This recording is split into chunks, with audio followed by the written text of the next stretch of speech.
বিবি কইছে নি, এ মুসলমান ভালো করে শুনো, কাটুরিয়ার বিবি জঙ্গলে যদি কাঠ কাইটা খায়, এই কাটুরিয়ার বিবি যদি জান্নাতে ফাতিমার সাথে থাকে, তাহলে সঙ্গী হয়ে গেলে তার গুণ লাগবে কি লাগবে না? জোরে কোন লাগবে কি লাগতো না?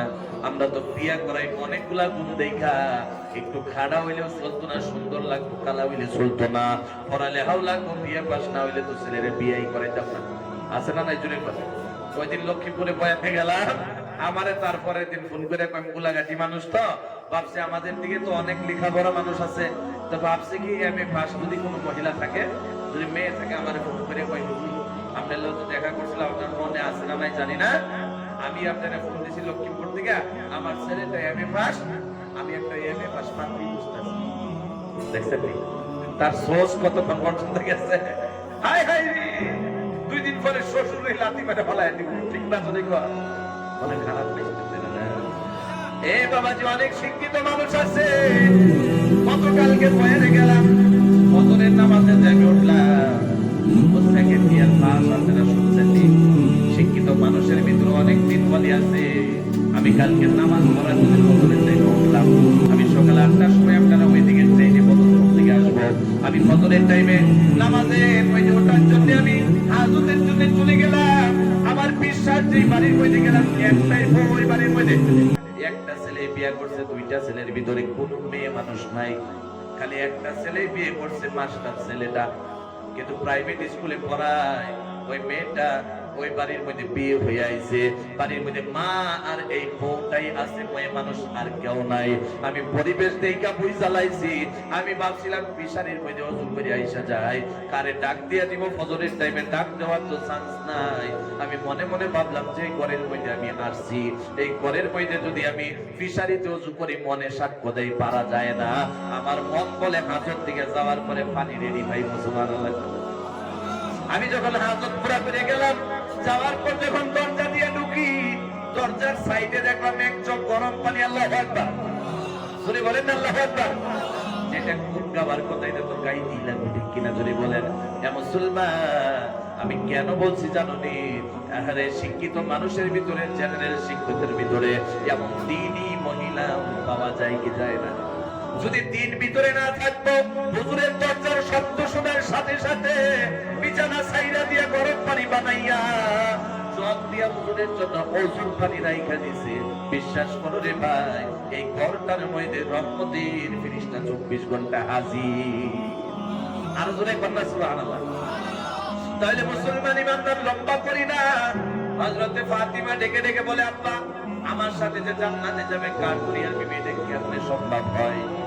আল্লাহ রাব্বুল আলামিনের নবী বলে, ফাতিমা রে, সম্ভব তো ওই টাইমেই হয় যেই টাইমে তার মুখ মুকাম্মল থাকে, ঠিক কিনা? এ মুসলমান ইমানদার, মনোযোগ দিয়ে শুনো। এরপরে কি আলী রে ডাইকা ডাইকা কয়, স্বামী আলী নাকি? আলী কারামুল্লাহ রে ডেকে ডেকে বলে, স্বামী গো, আমারে যদি ইজাজত দিয়া দিতেন, আমি আমার সঙ্গে জান্নাতে যাবে, কাটুরিয়ার বিবির সাথে দেখা করে আসতাম। ইজাজত দিব কি দিত না? হায়রে, আজকালের যুগের মধ্যে যদি এই যে বাংলাদেশের মধ্যে বলি, এই যে ইন্ডিয়ার মধ্যে বলিউড আছে না নাই, জুড়ে বলে, যদি কোনো নায়িকা এসে যায়, আসার পরে স্বামীর কাছ থেকে তো ইজাজত লইবে তো লইবেই না। মোবাইলে জীবন করা যারে দেখলাম, ও নাকি হুজাইয়ের আশেপাশে আছে, একবার চুরি করে হইলো দেখে আসছে, আছে না নাই? চুরি কর। স্বামী যদি বিদেশে থাকে, কিন্তু তো ব্যবসার জন্য চলে যায়, সারাদিন স্বামী মাছ বিক্রি করে, গাঁয়ের বাইরে মাছ বিক্রি করে করে সংসার চালায়, আরেকদিন এই দিক দিয়ে বিবি সমস্ত ব্যবহার ক্ষতি করে সংসারটাকে নষ্ট করে থাকে, কিনা?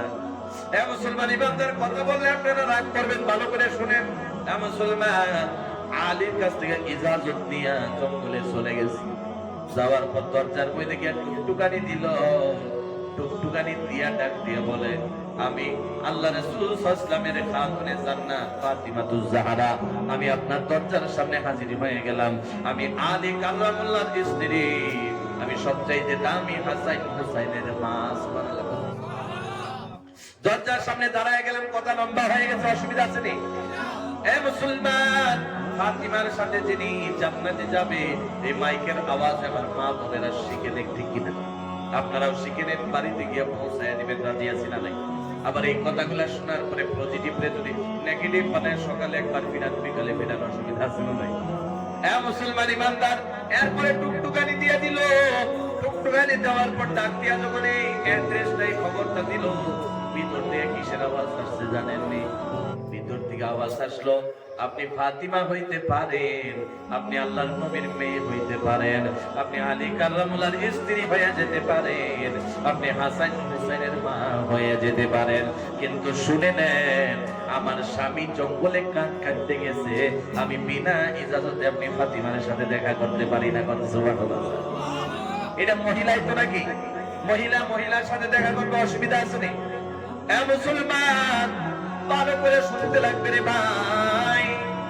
আমাদের অঞ্চলের মধ্যে যদি এই যে বাংলাদেশ অপবিশ্বাস নাম আছে না নাই, এ যদি আইতো বিশ্বাস করুন, আল্লাহু আকবার, ইজাজত লইতো দূরের কথা, ওই তো যে এত মহিলাই নাকি, আমিও তো মহিলা, হ্যাঁ তো মহিলা, ঠিক না? আজাদ পুরুষে বার করে ওইটা দেখে আইতো, ঠিক না? তাহলে মুসলমান ইমানদার ভালো করে কথাগুলা শুনতে লাগবে। এ বাবাজি, এই কথা শোনার পর ফাতিমা মনে মনে ভাবলো, এটা কি কই, আমি ফাতিমা জাল ধরে হাজির হয়ে গেলাম, এই দরজা আমি ফাতিমার সাথে দেখা করার জন্য খুললো না, আমার জিন্দেগিতে এর চাইতে বড় আশ্চর্যের ব্যাপার কোনোদিন হইল না। তারপরে বাড়ি এসে গেছে, ডাইকা ডাইকা কই, ফাতিমা মাফ করবা, কালকে তুমি এসে যে আমার স্বামীর কাছ থেকে আমি ইজাজত নিয়ে নেব। আল্লাহু আকবার। এরপরে দিন যখন স্বামী কাছ থেকে ইজাজত নেয়, আলী কাররামুল্লাহর কাছ থেকে, স্বামী গো দেখা হয় নাই, আজকেও ইজাজত দিয়ে দে, আমি ফাতিমা আমার সঙ্গীর সাথে দুনিয়াতে দেখা করতে চাই। ছোট্ট ছেলে দেখে দেখে বলে, মা আপনি কালকে কই গেছিলেন, আমার নিতে লাগবে। কয় কি কয় না, জুড়ে কথা আছে না, আছে না? দুইটা ছেলে যদি তাহে, ছোট্ট ছেলেটা জিদ করতে পারে কি পারে না? কালকা হয়ে গেছো, আজকা পারবা, আজকা পারে, নিতেই লাগবে। জিদ দিতে দিতে দিতে লাস্ট পর্যায়ে বাধ্যতামূলক নিতেই লাগে, ঠিক না? যতই কষ্ট নিয়ম লাগে। এর ফলে হযরতে ফাতিমার ছোট্ট ছেলেরে নিয়ে দরজার সামনে হাজির হয়ে গেল। টুকটুকানি দিয়া কয়, আমি ফাতিমা আজকে তোমার বাড়িতে আসলাম। ছোট্ট ছেলেটা দিয়া কয়, মা কালকা কি আপনি এখানে আইছিলেন? বলে, ফাতিমা গো আপনি মাফ করবেন, খালি আপনার ইজাজত দিলাম, আপনার সন্তানের ইজাজত নেওয়া হয় নাই। সুবহানাল্লাহ। আপনি কালকে আসবেন, আপনার ছোট্ট ছেলের ইজাজত নিয়ে নিব, এরপরে আপনার সাথে দেখা করবো। আল্লাহু আকবার। আরে অনেক মহিলা আছে পাগলের বেশে, নিজের নিজে কি জানি পাবে, পাইবা গাঁয়ে গাঁয়ের মধ্যে, বস্তি বস্তির মধ্যে, বাজারের মধ্যে নিজের পছন্দ বস্তু নিজেই কিনা নিয়ে আসে, ঠিক কিনা? এটাই হলো কিয়ামতের আলামত। যেই সন্তান, যেই বউয়ে স্বামীর পছন্দ লাগে, পছন্দ মনে করে না, বিশ্বাস করে কিয়ামতের দিন আল্লাহ রাব্বুল আলামিন স্বামী যদি পছন্দ করে হয়তো জান্নাতে দিতে পারে না, ঠিক কিনা? জুড়ে কম। মুসলমান ইমানদার, আশ্চর্যজনক ব্যাপার হয়ে গেছে। দুনিয়াটা কেমনই জানি হয়ে গেল, নায়িকা নায়িকাদের মধ্যে চলতেছে, মা বোনেরাও, ঠিক কিনা? জুড়ে কম। আহারে যার পরিবেশ নিয়ে চলার দরকার তারে বুইনা লাইছে, যার পরিবেশ নিয়ে চলার দরকার না তারে দিলের বই দেখি দায়া লাইছে। আম হিসাবে দেখা করে, ফুলের কথাটা তো বাদই দেন, আম হিসাবে দেখা করে। বলে, এত আমরা বাড়ির আশেপাশে ভাবছই, বাড়ির সেরাই এরা তো দেখতেই পারি, ঠিক না? কয় কি কয় না? আরে আশেপাশেরই তো ৬-৭ বাড়ির, এই আশেপাশের ছেলেগুলা, মানে এই মানুষগুলা তো দেখা যায় ওইসে থেকেই দেখতেছি, আছে না নাই? ভাই যে ওইসে থেকেই দেখতেছে, দেখছেন? এই যে ছোট্ট একটা বাচ্চাকে ইজাজত না নিলে ফাতিমার সাথে দেখা করা যায় না। বিশ্বাস করেন, বিয়া করাইলে সাইডটার পা হয়ে যাবে, হলো বিয়া করছে না, তার লোকে দাপালি খেলে, আছে না নাই? তাই না, আছে না নাই? বলে, এত আমার চোখের সামনে বড় হয়েছে। আরে আমার নবীর জামানার মধ্যে আয়েশা সিদ্দিকা রাদিয়াল্লাহু তাআলা আনহার ঘরের মধ্যে, আমার নবী আয়েশা সিদ্দিকা রাদিয়াল্লাহু তাআলা আনহার ঘরের মধ্যে ঢুকছে। একজন অন্ধ সাহাবা, নাম ভুলে গেছি, অন্ধ সাহাবারে আমার নবী নিয়ে গেছে, ডাইকা ডাইকা বলে, অন্ধ ঘরের মধ্যে আসতে পারবে? ডাক দিয়া ঘরের মধ্যে নিয়ে আসছে। হযরতে আয়েশা সিদ্দিকা রাদিয়াল্লাহু তাআলা আনহা পর্দার ভিতরে চলে গেছে। আমার নবী ডেকে ডেকে বলে, আয়েশা রে, এই মানুষটা তো চোখে দেখে না, তুমি কাল লেগে পালিয়ে গেলাম?